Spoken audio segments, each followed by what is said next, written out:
आपको ऐसी सी चीजें बताऊंगी ना इंटरनल जो किसी को पता ही नहीं होगी और वो अभी तक दिखाई ही नहीं गई है। आपस में कुछ ऐसा एलिमिनेशन का कराते हैं बट आप किसी एक को विनर बना रहे हो, वो तो एटलीस्ट जनता के हाथ में होना चाहिए कि जनता से प्यार भी किसने ज़्यादा कमाया। अगर शायद जनता के उससे होता तो शायद कोई और जीत रहा होता, शायद आरुष जीत रहा होता। मेरे लिए पवन जी मेरे पवन भैया हैं। भैया वाला पार्ट भैया वाला काट दिया और फिर उन्होंने मेरा एंगल ऐसे दिखाया कि लव स्टोरी है हम लोग के बीच में, जो कि क्योंकि मैंने जब बाहर आई तो मैंने दीदी से काफ़ी बात किया था। मैंने बोला था कि ये हुआ था और दीदी बोल रही थी ये तो दिखाया ही नहीं।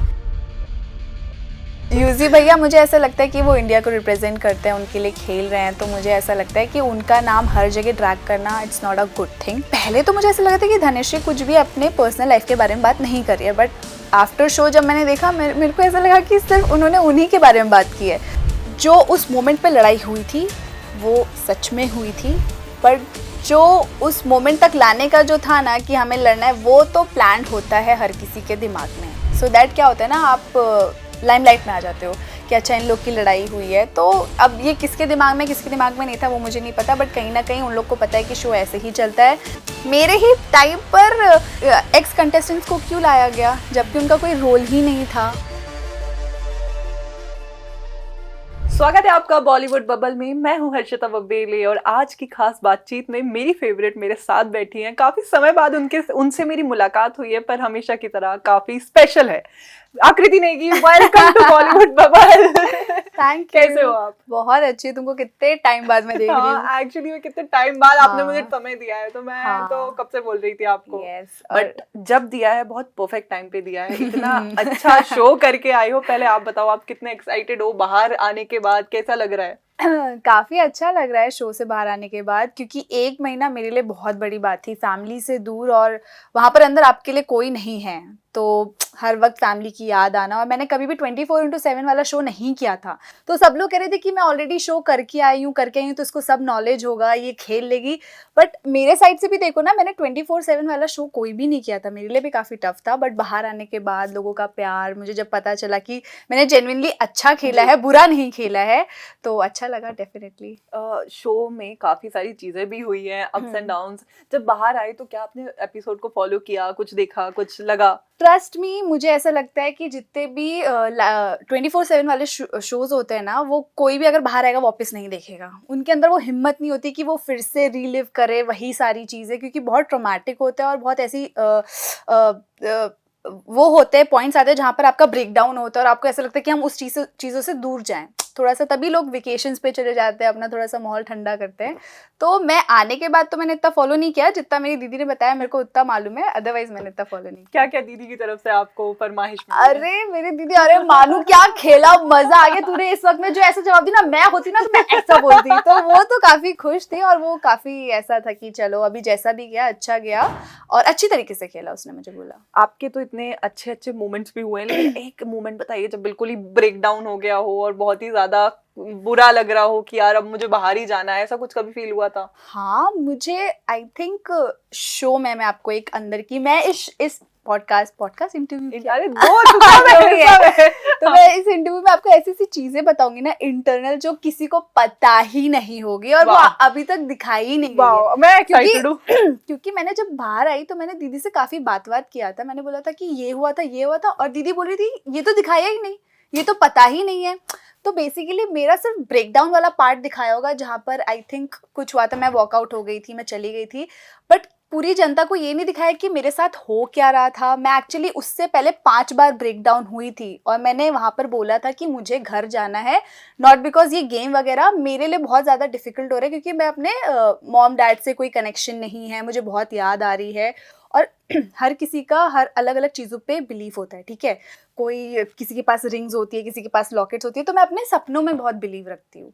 तो मुझे बेसमेंट में ना बहुत बुरे बुरे सपने आ रहे थे और वो आई थिंक दूसरे हफ्ते से स्टार्ट हो गए थे और बहुत बुरे सपने थे। तो मैंने मेकर्स को बोला था कि मुझे अच्छा नहीं लग रहा है, एक बार मुझे बात करनी है मेरे मॉम डैड से, और वो चीज़ पॉसिबल हो नहीं पा रही थी। तो अगर शायद मुझे बात करने को मिलता, तो मैं थोड़ा रिलैक्स होती, बट मेरे लिए वो मोमेंट बहुत। और फिर आपको पता होगा संगीता जी के साथ क्या हुआ था, उनके फैमिली में वो ऑफ हो गए थे, तो वो चीज़ मेरे को और डराने लगी थी, तो मुझे काफ़ी अजीब लग रहा था वहाँ शो के अंदर। और उसके बाद सब मेरे अगेंस्ट भी थे, तो वहाँ से धीरे धीरे धीरे धीरे धीरे करते करते मेरा बहुत ज़्यादा ब्रेक डाउन होने लग गया था। और वहाँ पर देखो, एक सच बात है कि आपके सामने 15-20 लोग हैं और आपको पता है कि वो आपके अगेंस्ट ही बात कर रहे हैं, तो आप उस ग्रुप पे जाके क्यों बैठोगे? जी बिल्कुल। तो मेरे लिए बहुत ज़्यादा डिफिकल्ट हो जाता है, तो और मैं नहीं बैठी थी। ठीक है, वो मेरे बारे में बात कर रहे हैं तो करते रहो, मुझे नहीं मिलना है वहाँ पे। तो इंसान अकेला कितना देर तक बैठ सकता है? नहीं ना। तो वो धीरे धीरे ब्रेक डाउन होने लग गया था। तो उन लोगों ने मेरा बस वो एक पर्टिकुलर ब्रेक डाउन दिखाया जहाँ पे मैंने कुछ इशारे कर दिए थे और मैं वहाँ से वॉकआउट हो गई थी, वो वाला पार्ट दिखाया। बट लोगों ने मेरा ये सारी चीज़ें नहीं दिखाई जहाँ पर मुझे बुली भी किया जाता था, मुझे बहुत कुछ बोला भी जाता था, वीकेंड के प्ले के टाइम पर भी बहुत कुछ बोला जाता था, और बट दिखाया नहीं जाता था। बट वो चीज़ें मैं सह रही हूँ क्योंकि मेरे पे लोग हंस रहे हैं, तो कहीं ना कहीं वो बहुत ह्यूमिलेटिंग होता है। बट वो पार्ट तो नहीं आ रहा है बार आपका, मेरा पार्ट बस वही दिखाया जा रहा है जहाँ पर मैं वॉकआउट हो रही हूँ।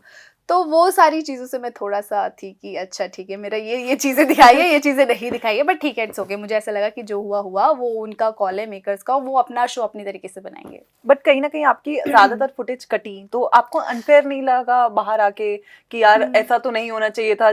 अगर अपोजिट साइड की चीजें दिख रही है तो आपके साइड की भी दिखानी चाहिए। मैंने देखो सच्ची में अभी तक शो नहीं देखा है, बट जितना मैंने दी को बताया, उन्होंने मुझे बताया कि ये सारी चीज़ें तो दिखी नहीं।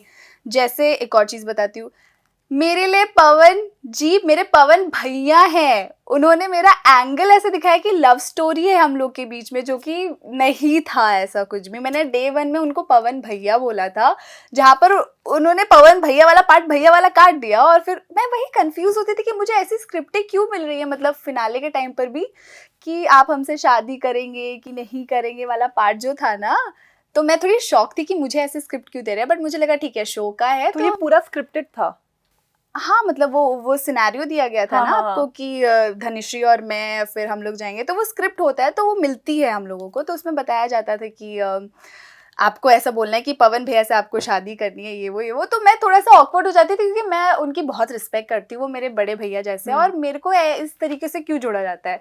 तो जैसे आपको याद होगा, डे 1 में उन्होंने मुझे बोला था कि वो मुझे फिल्म ऑफर करेंगे, तो मैं शौक थी, मेरे लिए काफ़ी ज़्यादा नया था कि एकदम से कोई आया और उन्होंने बोल दिया कि फिल्म ऑफर कर रहे हैं। मैंने पवन सर के बहुत सारे गाने सुने हैं क्योंकि वो बहुत हिट थे, बट बाय फेस मैंने कभी उनको देखा नहीं था, तो मेरे लिए काफ़ी नया था। तो जब पहला वीकेंड का वार आया ना, वीकेंड का पावर प्ले आया, तो वहां पर एकदम सब आपको बिग बॉस की याद आ रही है? बिग बॉस को भी आपकी याद आ रही है? नहीं, क्योंकि थोड़ा सा हाँ। तो जब मुझे बोला गया कि पवन जी तो आपको मूवी दे रहे हैं, तो मेरे को भी लगा कि अच्छा ठीक है, मूवी है। फिर एक बार जब संगीता जी जा रही थी तो पवन जी नीचे आए थे, तो मेरी उनसे बात हुई थी, तो वो कुछ बोल रहे थे कि आपका क्या प्लान है इसके बाद जाने का। तो मैंने ऐसे बोला घर, मतलब वापस घर जाऊंगी, काम करूंगी, कुछ बिजनेस का प्लान है मेरे में, वो करूंगी। तो कह रहे अच्छा आपको याद नहीं है हम आपको मूवी देंगे? मैंने बोला वो मुझे याद है, बट आप मेरे हीरो तो ढूंढ के आओ मेरा। तो कह रहे कि अरे हीरो तो मैं ही होऊंगा। तो उस वक्त मुझे बहुत बड़ा झटका लगा कि पवन जी ही मेरे हीरो होंगे। तो उस वक्त मुझे ऐसा लगा कि अरे मैं कैसे कर सकती हूँ, क्योंकि मैं उनको भैया जैसा मानती हूँ। तो वो चीज़ उस वक्त मुझे हिट किया। फिर ठीक है चलो, फिर वो तो चलता चला गया। बट हाँ, ये जो एंगल दिखाया गया, मैं उससे काफ़ी ज़्यादा डिसअपॉइंटेड थी कि वो गलत था, वो ऐसा नहीं करना चाहिए था शो वालों को। बिल्कुल। आपका एक रील बाहर आई थी जिससे मैं काफ़ी ज़्यादा डिसअपॉइंटेड थी, क्योंकि मैं आपको जानती हूँ, और वो काला जादू वाला एक बहुत टॉपिक गया था कि आप एक ड्राइंग कर रहे थे जहाँ आप मम्मी पापा से वो बहुत ही ज़्यादा, इवन मैंने बाकी कंटेस्टेंट से जब बात भी करी थी तो मैंने बोला भी था कि ये तो आप अलग ही लेवल लेके जा रहे हो शो में। उस समय आपको पता था कि आपके ऊपर ये चीज़ें बात हो रही है? नहीं, मेरे को नहीं मालूम था। जब मैं ऊपर आ गई थी राइज करने के बाद, तो अर्जुन सर, धनश्री, अरबाज और मनीषा का एक प्रॉपर ग्रुप था। अब कितना दिखाया जा रहा है, नहीं दिखाया जा रहा, देखो अभी मैं ऑनेस्टली वाला रिप्लाई देती हूँ, क्योंकि अगर मैं घर के अंदर हूँ और मुझे ऐसा लग रहा है कि वो लोग बहुत ज्यादा बातें कर रहे हैं, हंसी मजाक चल रहा है, तो शायद वो दिख रहे होंगे बाहर। मेरा तो कुछ, क्योंकि मैं अकेले हूँ, मेरा क्या ही दिखाएंगे वो लोग, तो मेरे दिमाग में ये सब चलता रहता है। तो मैं अपने में ही रहती थी, मैं ड्राइंग कर रही थी, तो ऐसे में मुझे टाइम पास मैं कैसे करूँ, मैं उनके साथ बैठ के नहीं कर सकती बात, क्योंकि जब भी मैं उनके पास जाती थी तो क्या होता था ना, वो लोग या तो चुप हो जाते थे या तो एकदम से टॉपिक चेंज होता था, जिससे मुझे फील हो जाता था कि अच्छा ठीक है, कुछ तो बात चल रही थी, आई थिंक मैं गलत टाइम पे एंट्री कर गई हूँ, या फिर वो लोग मुझसे डिसइंटरेस्ट होकर बात करते थे। तो मुझे ऐसा लगता था, इसलिए मैं ज़्यादा घुलती मिलती नहीं थी। तो जब मैं ऐसे ड्राइंग वगैरह कर रही थी, मुझे नहीं मालूम था कि क्या कर रहे हैं वो लोग मेरे पीठ पीछे। फिर मुझे सुबह पता चलता है, और जब वो मुझे बता रहे थे ना, तो मेरे चेहरे पे स्माइल थी, बट मुझे अंदर बहुत ज़्यादा बुरा लग रहा था उस वक्त कि मैं अपने माँ बाप को याद कर रही हूँ। मैं बहुत इमोशनली ब्रेक डाउन हो गई। तो कोई भी मेरे पास आके जेन्युइनली ऐसा बैठ के ये नहीं बोल रहा था कि ठीक है आकृति, सब घर पे ठीक होगा, तो अभी फोकस कर गेम में। कोई एक सिंगल बंदा नहीं था। तो मुझे बस चेहरे पे वो फेक स्माइल थी, बट दिल में बहुत ऐसा बुरा लग रहा था कि चलो ठीक है, अब इनके लिए शायद वो चीज़ मजाक होगी, बट मेरे लिए वो मजाक नहीं था। बिल्कुल, और बाहर भी वो मजाक के वे में नहीं था, because it's a big statement about black magic और नेशनल टेलीविजन पे हाँ। आपको ये दिखाया जा रहा है। तो आई थिंक वो काफी ज्यादा अरबाज से आपकी मुलाकात हुई शो पे, आपके अलायंस बनने के काफी, अरबाज ने भी कहा कि आप दोनों साथ में खेलते तो काफी अच्छा गेम रहता, इवन दो आप दोनों बाहर भी एक शो में साथ में थे। तो आप दोनों का अगर इस शो में साथ होता तो क्या लगता है आपको कि आपको इंडिविजुअल की जगह उनके साथ अलायंस बना के ज्यादा खेलना चाहिए था या नहीं? अरबाज के साथ जो पिछले शो में भी जब मैं थी उसके साथ, तो भी हम लोग एक साथ नहीं खेल रहे थे, हम सेम पार्टी में नहीं थे, हम अलग अलग पार्टी में थे। और ये चीज़ सच है कि उस वाले शो में अरबाज से मेरा ज़्यादा बात हुई ही नहीं थी, मैं उसको उतना जानती ही नहीं थी। और शो कब ख़त्म हुआ, हम लोगों ने कभी फॉलो नहीं किया, हम लोगों ने कभी कॉल पे बात नहीं किया, कभी इंटरेक्ट करने की कोशिश नहीं की। और हम लोग डायरेक्ट 1 साल के बाद डायरेक्ट इस शो में मिल रहे थे। और जब हम मिले तो अच्छा लगा मुझे उसको देख के कि हाँ ठीक है, हम शो में आए, हम लोग पिछले शो में मिले थे। बट मेरे अकॉर्डिंग पिछले शो में मैं बेटर थी, मतलब मैं जीती हूँ, बट उसका मैंने कभी भी वो नहीं देखा था कि वो उसका उतना इनपुट है शो में। बट हाँ, एज अ परफॉर्मर मुझे पता था वो बहुत अच्छा खेलता है, तो मेरे दिमाग में एक परसेप्शन था उसका। तो कहीं ना कहीं मेरे दिमाग में एक चीज़ थी कि मैं जब शो में जा रही हूँ तो मैं अपने तरीके से और अपने ही दम पर खेलूंगी, मुझे किसी का सपोर्ट नहीं चाहिए। एंड इफ अगर कभी लगेगा तो जेन्युइन जो दोस्ती होगी हमारी शो के अंदर, हम तब खेलेंगे। तो अरबाज का कहना ये था कि वो शो में जब आया उसने तुरंत ही वो एक लेबल जो दे देते ना कि तू मेरी दोस्त है, हम लोग साथ में खेलेंगे जी। तो मुझे दोस्ती से प्रॉब्लम नहीं थी, मैं दोस्ती करती हूँ उसके साथ, बट वो जो एक लेबल आपके ऊपर थोप देना होता है ना कि नहीं तू मेरी दोस्त है, हम साथ में मिलके खेलते हैं, एकदम से कैसे कोई कर सकता है कि दोस्त है और हमको साथ में। धीरे धीरे वो भी ये चीज़ एक्सेप्ट करेगा कि हम लोगों ने कभी 1 साल में बात नहीं की और कभी ट्राई भी नहीं किया, तो एकदम से शो में आके सिर्फ शो के लिए दोस्त मैं नहीं बना सकती। वो धीरे धीरे बॉन्ड बनता है, जो कि एक्चुअली में बना शो में, धीरे धीरे धीरे धीरे धीरे बनता गया। और एट द एंड मैंने उसके लिए टिकट टू फिनाले खेला, तो वो धीरे धीरे ही बनता है, वो एकदम से आप लेबल मत डालो किसी के ऊपर। तो हाँ, अगर मैं अरबाज के साथ खेलती चीज़ें बहुत अलग तरीके से होती, बट मुझे ऐसा लगता है कि हम लोगों ने इंडिविजुअली खेला अपने अपनी तरीके से, इसीलिए हम दोनों बहुत अच्छी तरीके से उभर के आए। बिल्कुल। तो और yes. जब निक्की आई थी, जब उन्होंने आपको बोला कि आपको आपका गेम उनको काफी ज्यादा अच्छा लग रहा है, तो हाँ. क्या आपने एक्सपेक्ट किया था कि निक्की आके आपको अप्रिशिएट करेंगी बीइंग अरबाज के सपोर्टिंग में? देखो ऑनेस्टली मैंने एक्सपेक्ट तो किया नहीं थी कि किसी से भी कि कोई आएगा और मेरी तारीफ करेगा, क्योंकि मुझे जिस हिसाब से लग रहा था कि शो में सब मेरे अगेंस्ट है, और मुझे ऐसा लग रहा था कि शायद मैं कहीं गलत तरीके से खेल रही हूँ या फिर मैं सही नहीं खेल रही हूँ। तो मुझे नहीं समझ आ रहा है कि बाहर क्या दिख रहा है, क्या दिखाया जा रहा है, या मेरा कितना पार्ट दिखाया जा रहा है, मुझे नहीं पता है। तो मेरे दिमाग में जो 10 लोग भर रहे हैं दिमाग में, मेरे को वही लगेगा ना कि हाँ शायद मैं गलत हूँ। बट मैं चल रही थी, चलती चली जा रही थी। पर जब निक्की आई और निक्की ने एकदम से बोला कि नहीं आकृति तो अच्छा खेल रही है, आकृति बहुत स्ट्रांग है, तब मुझे थोड़ा सा हिट किया कि अच्छा चलो ठीक है। उस वक्त ना तो क्या होता है ना, जब इंसान बाहर से आता है ना और जब थोड़ा बहुत भी बोलेगा ना, तो जो समझदार है वो समझ जाएगा कि अच्छा हम तो अच्छे दिख रहे हैं बाहर, या फिर हम अच्छा खेल रहे हैं या फिर हम बुरा खेल रहे हैं, ये तो समझदार समझ जाएगा। जी बिल्कुल। तो जब निक्की ने बोला कि मैं सही खेल रही हूँ, स्ट्रांग हूँ, तो मुझे लगा कि नहीं यार, जिन जिन पॉइंटों में अगर मैंने आवाज़ उठाई है तो शायद कहीं ना कहीं वो सही थी। और उस वक्त मुझे अच्छा लगे कि चलो किसी एक इंसान ने आके अप्रिशिएट तो करा कि जो मैं कर रही हूँ वो सही कर रही हूँ। वो वुमेन काफी लिफ्टिंग अच्छा, वुमेन वाला हाँ, जो फील आया होगा yes, कि यार तो वाह, वो चीज़ अच्छा लगा। बट मैं शॉक थी कि वो मेरी तारीफ क्यों करी, क्योंकि ऐसा नहीं कि मैंने अरबाज के बारे में गलत नहीं बोला या फिर मैंने उसका हर जगह साथ दिया है, तो मैं काफ़ी शॉक थी। बट वो चीज़ मुझे निक्की की अच्छी लगी कि जब वो आई थी तो उसने अरबाज की भी गलतियां बताई और जो जो चीज़ें ठीक करनी थी वो चीज़ भी बताई। बहुत ही काफी उस चीज़ अच्छे के लिए मैं तरीके से appreciate उन्होंने करूंगी, चीजों हाँ। का हैंडल किया था, Yes, काफी yes, प्यार से। yes. आकृति, मैं पहले तो ये नया शो आया है, तो जितनी लड़ाइयाँ हो रही थी, ये भी क्या स्क्रिप्ट का एक पार्ट रहता था कि बोलते थे? आरुष और अरबाज की भी लड़ाई काफी ज्यादा हुई थी और बहुत मैसिव हो गया था कि एक दूसरे को मारा पीटी वाली चीज हो रही थी, तो ये क्या स्क्रिप्टेड रहता है या ये नहीं ऑर्गेनिक लड़ाइयाँ हुई थी?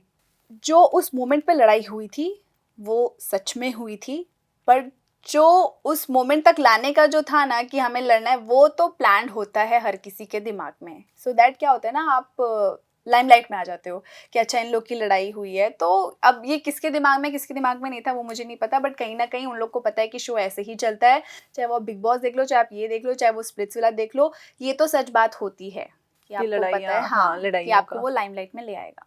बट कोई ऐसी स्टेटमेंट या पर्सन जिससे आप बहुत ज्यादा हर्ट हो शो के बाद, जिनसे आप बिल्कुल कतई बात नहीं करना चाहोगे? नहीं यार, मैं इतनी सारी चीज़ें पर्सनली नहीं लेती, क्योंकि मुझे पता है वो शो है, हमें उस सिचुएशन में डाला जाता है, तो मैं किसी की बात पर्सनली नहीं लेती। हाँ, बट हाँ, कुछ-कुछ स्टेटमेंट्स थे जो मुझे काफ़ी ज़्यादा बुरे लगे थे। जैसे मुझे बोला गया था कि ठीक है, मैं कभी हीरोइन नहीं बन पाऊँगी, समथिंग करके कुछ ऐसा बोला गया था मुझे।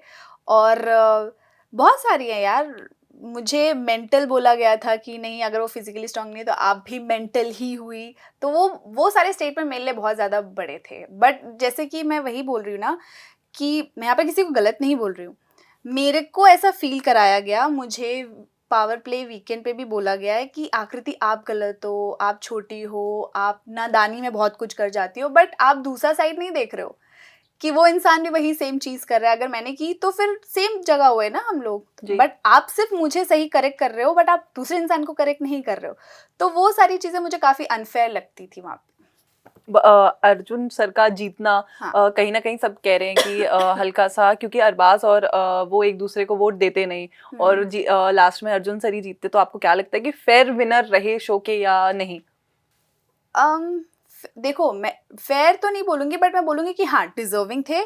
फेयर तो नहीं था ये चीज़। मुझे ऐसा लगता है जो मेरा एलिमिनेशन था वो भी अनफेयर था। ये चीज़ तो मैं एकदम डंके की चोट पे बोलूँगी, क्योंकि अभी तक आप शो में फिर आप या तो ऑडियंस को उल्लू बना रहे हो, क्योंकि ऑडियंस ने दिलो-जान से मेहनत से मेहनत। आपको वोट किया, राइट? या अगर आपको ऐसा करना था तो आप स्टार्टिंग के पार्ट आप आपस में कुछ ऐसा एलिमिनेशन का कराते, बट आप किसी एक को विनर बना रहे हो, वो तो एटलीस्ट जनता के हाथ में होना चाहिए कि जनता से प्यार भी किसने ज़्यादा कमाया। अगर शायद जनता के उससे होता तो शायद कोई और जीत रहा होता, शायद आरुष जीत रहा होता। बट जब मेरा एलिमिनेशन हुआ मुझे इतना ज़्यादा अनफेयर इसलिए लगा क्योंकि जब हम लोग टॉप 5 में आ गए, मेरे ही टाइम पर एक्स कंटेस्टेंट्स को क्यों लाया गया, जबकि उनका कोई रोल ही नहीं था। उन्होंने कभी मुझे सपोर्ट नहीं किया, उन्होंने कभी, मतलब वो रोल कैसे हुआ? मतलब अब आप ऑलरेडी आउट हो चुके हो, उनके हाथ में इतनी बड़ी पावर क्यों दी जाएगी कि मेरे को आउट किया जाए? ठीक है, आपको लगता है कि मेरे को कम वोट्स आएंगे, आप मुझे आउट करो, ठीक है, आप चैलेंज करा रहे हो, अगर आपको लगता है कि मैं चैलेंज में आउट हो जाती हूँ, मुझे तब आउट करा दो। तो वो मेरे लिए काफ़ी ज़्यादा अनफेयर था, पर ठीक है, वो तो शो है, वो अपने तरीके से खेलेंगे। बट हाँ, कहीं ना कहीं मुझे ऐसा लगता था कि जनता के हाथ पे होना चाहिए, हाँ। विनर घोषित करने का जो भी था सब कुछ। डिजर्विंग क्या लगता है कि कौन और विनर हो सकता? आप तो ऑफ कोर्स हैं, आपके हाँ, अलावा आपको क्या लगता है कि कौन विनर बनने के और डिजर्विंग था? मुझे ऐसा लगता है कि डिजर्विंग अर्जुन और अरबाज, नो डाउट, बिल्कुल खेला है उन लोगों ने। जी हाँ। क्योंकि मुझे ऐसा लगता था कि डे 1 से मैं भी खेलते ही आ रही थी, और मुझे ऐसा लगा था कि मैं अपने आप को वोट के आधार, क्योंकि हर चीज़ सिर्फ गेम नहीं होती है, आप जिस तरीके से खेल रहे हो ऑडियंस को आपको पसंद करना भी ज़रूरी होता है, क्योंकि आप सिर्फ लड़ाई करके या लोगों को हंसा के नहीं बन सकते विनर। आपका पूरा देखा जाएगा कि आपने जो भी ग्राफ है आपका डे 1 से डे एंड तक, ऑडियंस देख रही है, ऑडियंस आपकी जर्नी देख रही है, और आई थिंक ऑडियंस काफ़ी रिलेट करेगी कि आप जीत रहे हो हार रहे हो, वो उनके हाथ में होना चाहिए। तो मुझे ऐसा लगता है कि ऑडियंस ने देखा होगा मेरी जर्नी भी, अरबाज की जर्नी भी, और अर्जुन सर की जर्नी भी, और कहीं ना कहीं उनको पूरा ऐसे ऐसे दिखा होगा कि हाँ ठीक है, इनके साथ ऐसा हुआ, ठीक है बुरा हुआ, तो ऑडियंस कनेक्ट हो जाती है। तो मुझे ऐसा लगता है अर्जुन सर और अरबाज। बिल्कुल। अर्जुन की बात करें कि अर्जुन की पर्सनालिटी वाइज कुछ बीच में आपके भी अनबन हुआ था।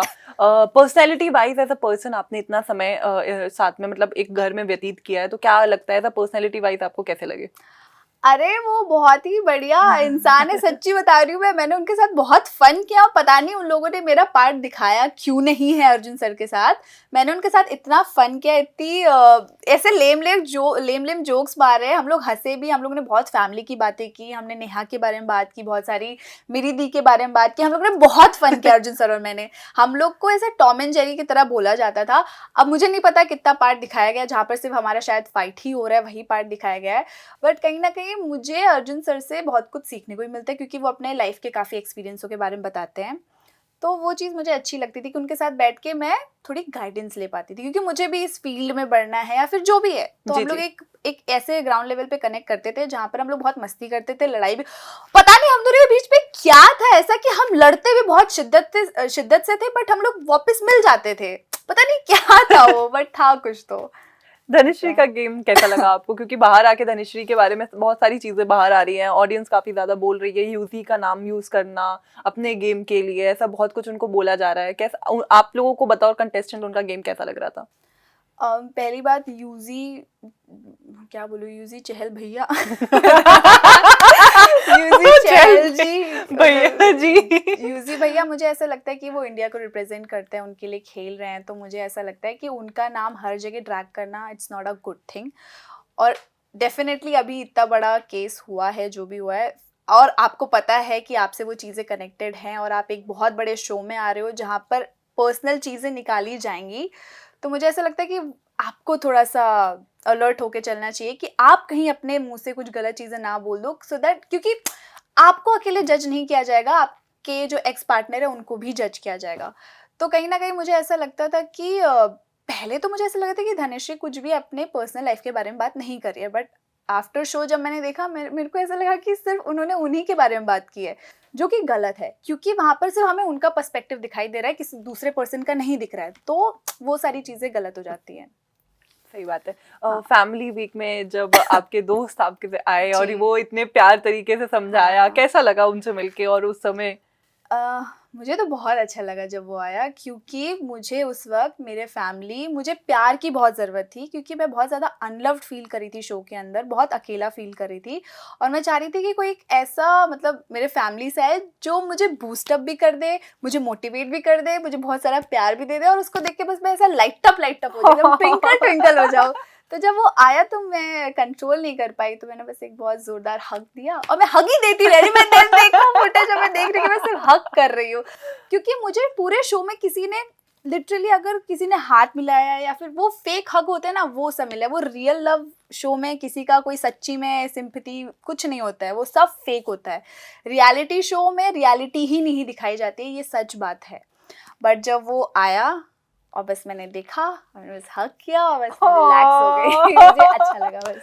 So sweet. हाँ। आप शो नहीं जीते, लेकिन आपने इतने लोगों का दिल जो जीता है, इतने सारे हम्म। फैंस है, वो प्यार मिलता है तो कैसा लगता है? आप पहले बताओ, इतने फैन पेजेस हैं, मेरे हाँ। इंटरव्यूज के भी कितने कटते हैं, लोग हाँ। इतना प्यार देते, कैसा लगता है आकृति? मुझे बहुत अच्छा लगता है, क्योंकि मैंने जब 0 से स्टार्ट किया था, मेरा कोई फैन बेस नहीं था, कोई 0 फैन बेस था। कौन आकृति नेगी, कोई किसी को नहीं जानता।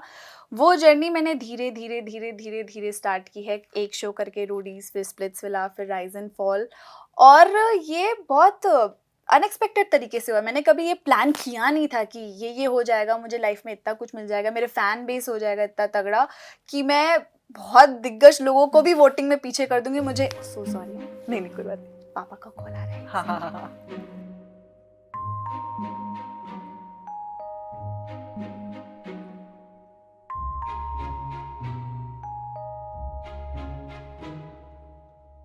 कहाँ थे? फैंस के प्यार। हाँ, फैंस तो बहुत मेहनत से कमाया, और मुझे ऐसा लगता है कि मुझे लाइफ में और भी ज़्यादा, क्योंकि अभी जिस होटल में है ना, बाजू में ही शाहरुख सर का घर है, और उनका बर्थडे था, इतने सारे लोग। मैंने बोला ये होता है लेजेंड भाई, लोग हर ऐसा एक भी दिन नहीं गया जहाँ पर लोग खड़े ना हो उनके लिए।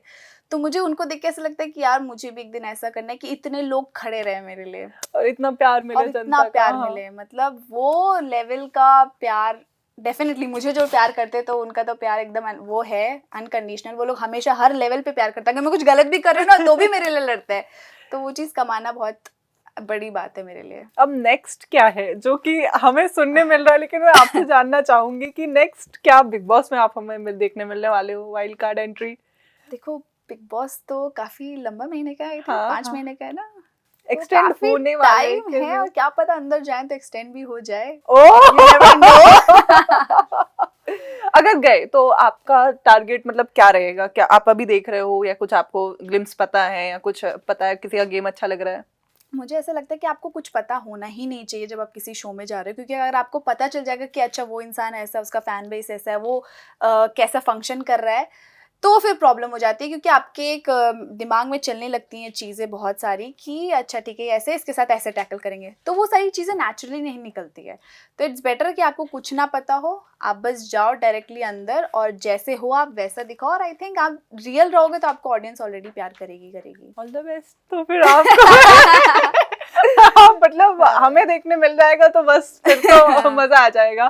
बट आपने तान्या मित्तल का नाम तो सुना है, कभी तो सुना होगा रील्स में। मैंने एक डायलॉग सुना था कि क्या पता शाहरुख खान तुमसे इंस्पायर हो, समथिंग कुछ तो ऐसा बोल रही थी वो किसी को कि तुम यहाँ पे मटर छील रहे हो, क्या पता तुमसे शाहरुख खान इंस्पायर हो रहे हो, कुछ तो बोला था नहीं, उनके जो नेटवर्थ है उतनी नेटवर्थ किसी की नहीं है ना शाहरुख सर की है ना मानी जी की है। आपने सुना वो तो उनका तो वो दुबई खाने के लिए, बकलावा खाने के लिए दुबई चली जाती है वो।